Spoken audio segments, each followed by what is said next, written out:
विधान परिषदेच्या 17 जागांसाठी निवडणूक जाहीर झाली असली तरी यात आपल्याला मतदान करण्याचा अधिकार नसतो.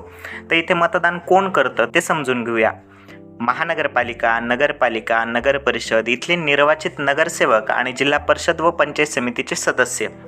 2026च्या विधानसभेसाठी महायुती आणि महाविकास आघाडीने एकत्रित लढण्याचा निर्णय घेतलाय. तर विधान परिषदेच्या 17 जागांसाठी उमेदवारी अर्ज भरण्याचा सोमवारचा शेवटचा दिवस होता. त्यापूर्वी म्हणजे रविवारी रात्री भाजपने राज्यातील विधान परिषदेच्या 10 आणि नागपूर पोटनिवडणुकीतील 1 अशा 11 उमेदवारांची यादी जाहीर केली आहे.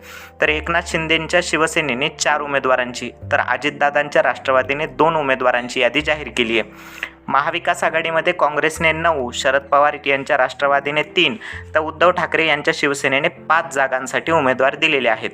याशिवाय अपक्ष उमेदवार आणि बंडखोर यांची देखील संख्या कमी नाहीये. याविषयी आपण सविस्तरपणे जाणून घेऊया नेक्स्ट व्हिडिओमध्ये. तोपर्यंत फॉलो करायला विसरू नका खेळ सत्तेचा.